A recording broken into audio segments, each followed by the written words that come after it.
संदल Singh Rana, Haryana government PWD mechanical workers union, registered number 41, मुख्यालय चरखी दादरी, संबंधित हरियाणा संयुक्त कर्मचारी संघ। आज अखबारों के माध्यम से पता चला है कि यूनियन नेताओं को एसओपी जारी करने से पहले बातचीत के लिए बुलवाया। उसको बड़ा दुख लगा हमें कि कर्मचारी नेताओं को बदनाम करने की कोशिश की जा रही है।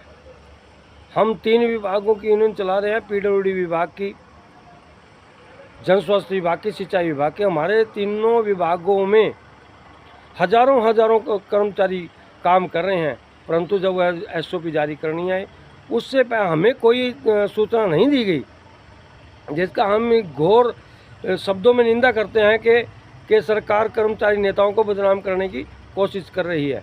जबकि इसके लिए संगठन के द्वारा बार बार मांग पत्र दे करके बातचीत के लिए समय मांगा, समय ही नहीं दिया है तो वो बातचीत के लिए कहाँ बुलवाया उन्होंने, ना कोई एसओपी। आज फील्ड में कार्यरत कर्मचारियों को 2020 और 23 की जो एलटीसी बकाया पड़ी है उसकी एसओपी नहीं आज तक जारी हो पाई, जो कि 2020 और 23 की एलटीसी 31 दिसंबर को जारी करनी थी, के बाद कर जारी करनी थी। आज तक वो जारी नहीं हुई, 6 महीने बीतने जा रहे हैं, अभी तक उसकी कर्मचारियों को एलटीसी से वंचित रखा गया। ऐसे ही जन स्वास्थ्य विभाग में 14-15 हज़ार कर्मचारी काम कर रहे हैं। उन कर्मचारियों को 30/6/25 तक की तो जो एक्सटेंशन दी गई है, आगे उस एक्सटेंशन के लिए भी कोई गाइडलाइन नहीं जारी की। और जो कर्मचारी आज कर रहे हैं सुरक्षा जॉब देने में, उनको भी आनाकानी की गई, उनका कोई एक्सपीरियंस नहीं चढ़ाया गया आज तक। वो जुलाई 2022 से चढ़े हुए हैं। उन अपने चहेते जो कंप्यूटर पर बैठे उन्होंने तो अपने नाम चढ़ा लिए हैं, परंतु जो फील्ड में एक्चुअल में जो काम करते हैं उन कर्मचारियों का किसी का भी आज तक अभ्यास नहीं चढ़ा है। ऐसे ही हमने मुख्यमंत्री महोदय श्री नायब सिंह सैनी जी को हम कई बार पत्र लिख चुके हैं संगठन के मार्फत, आज तक उन्होंने हमें समय दिया। और आज बड़ा दुख लगा कि हमारे को बदनाम करने की कोशिश की जा रही है। ऐसे ही मल्टीपर्पज़ कर्मचारी हैं, उनकी फाइल पड़ी है 2022 से लगातार चली आ रही है, जिसके लिए 23,900 के लिए एक जारी करना था, उनको रेट नहीं दिए गए। वो 2006 से कर्मचारी वह लगे हुए हैं, उनका भी कोई आज तक नहीं। जो कर्मचारी पोर्टल पे चढ़ा दिए थे 24 दिसंबर 2024 में, उनको ही बाहर कर दिया। अगर उनको बाहर कर दिया गया तो उन्होंने कोर्ट की शरण ली, उन्होंने कोर्ट की शरण लेने के बाद भी आज तक उनको स्केल नहीं दिया गया। जिन्होंने पहले स्टे कराए थे उनको मिल गया, पर जिन्होंने बाद में कराया उनको आज तक स्केल नहीं मिला। ऐसे ही चतुर्थ श्रेणी कर्मचारी को जो प्रमोशन पाता है उसके 2 साल से ऐसे आयु में कम हो जाते हैं, 58 साल के बाद उसको रिटायर कर दिया जाता है। उसको एक फुट्टी कौड़ी का भी मुनाफा नहीं होता, उल्टा 650 रुपये पर महीना तनख्वाह कम हो जाती है। अब 440 और काट करके सरकार ने वो एक और नई समस्या पैदा कर दी है कर्मचारी के सामने कि 440 जो कर्मचारियों के काटे गए हैं, उन 440 रुपये को कोई गाइडलाइन नहीं जारी की। अभी जो इस साल में रिटायर होंगे कर्मचारी,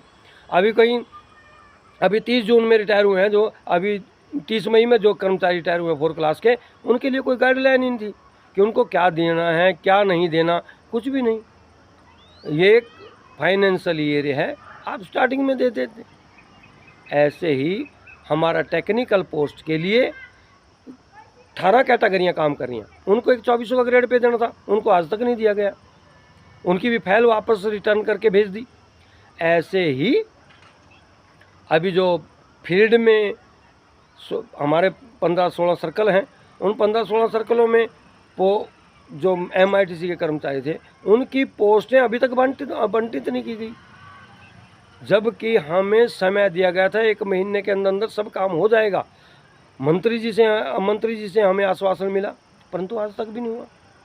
किसी भी सर्कल में आज तक कोई पोस्ट नहीं बांटी गई। यहाँ तक कि जो कर्मचारी बदली हो करके दूसरी जगह गए, आज तक वो NIC विभाग के पे नहीं चढ़ाए गए, उनकी आज तक वेतनमान नहीं मिला। हम इस घोर शब्दों में निंदा करते हैं कि हमें ये बताया जाए कि किस संगठन को आपने बातचीत के लिए बुलाया। हमारे पास तो कोई पत्र नहीं आया और हम इसके लिए बिल्कुल खारिज करते हैं इस बात को कि हमें बुलाया ही नहीं। कौन सी एसओपी जारी करनी थी, जबकि एचकेआरएन पे 58 साल की फिक्स की गई, उसी में ही, जबकि इनके अपना रूल के अनुसार पैरा नंबर 8 पे लिखा हुआ है कि 60 साल की आयु है। पता नहीं कहाँ से उसको कैसे प्रसारित किया गया कि आज पीडब्ल्यूडी के कर्मचारियों में, जन स्वास्थ्य विभाग के, सिंचाई विभाग के कर्मचारियों भारी रोष व्याप्त है।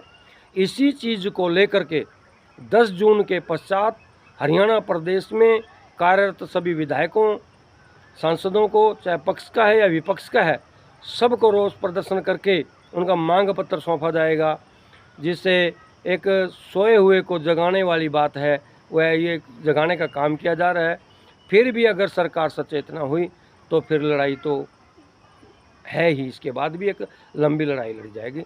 इन्हीं शब्दों के साथ मैं आज सभी मीडिया के भाइयों का बहुत बहुत धन्यवाद करता हूं, जिन्होंने आज हमारी यहाँ आकर के इस रोष को उजागर करने की कोशिश की। उसके लिए मैं इनका बहुत बहुत धन्यवाद करता हूं।